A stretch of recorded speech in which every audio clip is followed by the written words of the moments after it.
వార్తిల్లు.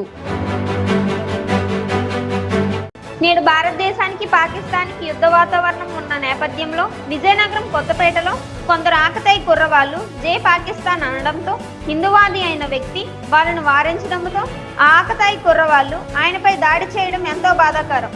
ఆకతాయి వాళ్ళైనా నిజంగా అన్న తప్పే కదా. ఒక దగ్గర నిరోధించకపోతే ఇలాంటి ఆకతాయి కుర్రవాళ్ళు రెచ్చిపోయే అవకాశం ఉంది. ఇప్పటికైనా పోలీసు వారు దీన్ని పరిగణనలోకి తీసుకొని చర్యలు తీసుకుంటే బాగుంటుందని ఈయన వాదన. ఎంతవరకు ఈ చర్యలు తీసుకుంటారో చూద్దాం. ఏంటి ఈరోజు మంగళవారం సెలవండి.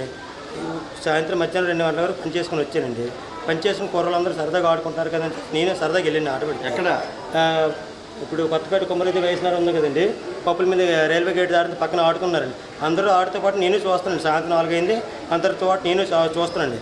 అందరూ ఆడుకుంటూ గెలిచిన వాళ్ళు జై పాకిస్తాన్ అని నినాదాలు చేశారండి.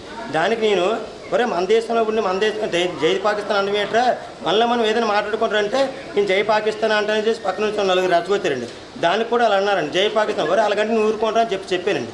చెప్పిన దానికి 4 కలిసి ఇది చేసి రక్తం వచ్చిన కొట్టి పక్కనెట్టారండి. మరి ఇది కరెక్ట్ కాదు రండి అనుకో, ఎవరికి చెప్పుకుంటావో చెప్పుకో, నేను ఎక్కడే ఉంటాను, ఇది చేసుకో మళ్ళీ ఇవ్వండి రక్తం వచ్చిన కొట్టి పక్కన పెట్టారండి. దానికి నాకు ఏడ్ చేయాలి అర్థం అవ్వక తిరగ అక్కడ నుంచి విశ్వ పరిషత్ దాన్ని కంప్లీట్ చేసి హాస్పిటల్ వాళ్ళ ద్వారా తీసుకుని ఇక్కడికి వచ్చానండి. ఈయన మన దేశంలో పుట్టి ఇప్పుడు పాకిస్తాన్లోనే ఎన్ని చూస్తానండి. నేను పౌరుడు, నా సెల్ కానీ నా ఫేస్బుక్ కానీ చూడండి, ప్రతిదీ ఒక రెస్పాన్సిబుల్ పర్సన్గా చదువు సంజయ్ లేకపోయినా ఒక రెస్పాన్సిబిలిటీ పర్సన్గా నేను నిలబడుతున్నాండి. నా ఫేస్బుక్ కానీ ఏమైనా చూడండి, దేశం ఎలాగుంది ఏ చదువుతుంది ప్రతిదీ నేను చూసుకుంటూ ఉంటానండి. ఇప్పుడు కూడా మీ మీడియా ముందుగా నా ఫోన్ మీకు ఇస్తానండి. నా ఫోన్లో చూడండి ఎలాంటి వేటు చూసుకుంటానండి. దేశం కోసం దేశం ఎంత బాధపడుతుందో అన్నీ చూస్తానండి. ప్రతిరోజు ఏది బాధపడుతున్నామో, మొన్న ఏటైందో ఉగ్రవాదులుగా ఇక్కడ హల్కామ్లో ఏడ్ చేస్తారు అన్నీ చూస్తున్నాను. అన్నీ చూసి మామూలుగా ఒరే పాకిస్తాన్ అన్న తప్పురా అలా అనకూడదని అన్నాను.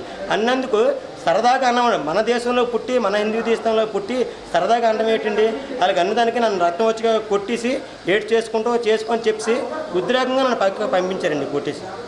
ఇప్పుడు నేను